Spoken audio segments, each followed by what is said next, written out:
નમસ્કાર 10 વાગ્યાના સમાચાર સાથે હું હિના બુલેટિનની શરૂઆત કરવી છે। અગત્યના સમાચાર પોરબંદરથી મળી રહ્યા છે કે જ્યાં મહિલા અગ્રણી હિરલબાની ધરપકડ કરવામાં આવી હોવાની વિગતો અહીંયા મળી રહી છે।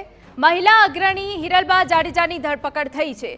નાણાંની લેતી દેતીમાં અપહરણ મામલે ફરિયાદ નોંધાઈ હતી। 2 દિવસ પહેલા આપને જણાવી દઈએ કે જ્યાં ઇઝરાયલ સ્થિત મહિલાએ જાહેર કર્યો હતો વિડીયો અને તે વચ્ચે હવે ધરપકડ કરાઈ છે। ફરિયાદીના સગીર પુત્ર અને પતિનું અપહરણ કર્યાનો આરોપ લગાવવામાં આવ્યો છે। વિડીયોના આધારે હાર્બર મરીન પોલીસે ફરિયાદ નોંધાઈ હતી અને હવે ધરપકડ કરાઈ હોવાની વિગતો।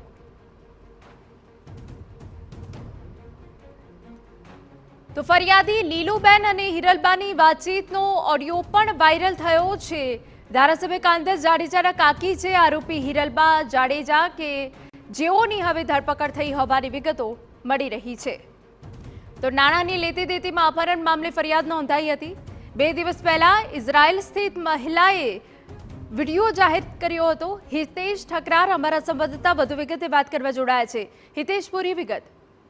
ચોક્કસથી જણાવી દઉં કે કુછડીની લીલુબેન નામની મહિલા છે, હાલ ઇઝરાયલ રહે છે। એમણે એક વિડીયો મારફત પોલીસ અને મુખ્યમંત્રી પાસે એક મદદ માંગી હતી કે હિરલબા નામની એક મહિલા છે જે કાંધલ જાડેજાની કાકી થઈ છે, તેણે 70 લાખ રૂપિયાની માતબર રકમ માટે કોરા ચેક લખાવી દીધા છે અને મારા પુત્ર અને પતિને ગોંધી રાખી અને ઢોરમાર મારી રહ્યા છે। આ બાબતે તેમણે પોલીસ પાસે વિડીયો મારફત મદદ માંગી હતી। ત્યારબાદ આ મુદ્દો એક જબરજસ્ત રીતે ચગી ગયો હતો। ત્યાર પછી ગઈકાલે સાંજે હાર્બર મરીન પોલીસ સ્ટેશનમાં લીલુબેનના પિતાએ એક પોલીસ ફરિયાદ નોંધાવી છે। તેમાં તેમના જમાઈ અને પુત્રને માર માર્યા હોવાની પણ વાત કરી છે અને ત્યારબાદ પોલીસે તરત હરકતમાં આવી અને હિરલબેનના જે બંગલો છે સુરત પેલેસ ત્યાં સર્ચ ઓપરેશન હાથ ધરી અને ત્યાંથી ઘણી બધી વસ્તુઓ કબજે લેવામાં આવી છે અને ત્યારબાદ હિરલબા જાડેજા અને તેમના બંને સાગરીતોની ધરપકડ કરી છે।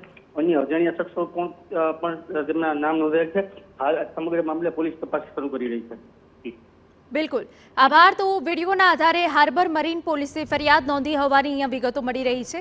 ફરિયાદી મહિલા લીલુબેન અને હિરલબાનો ઓડિયો સામે આવ્યો હતો।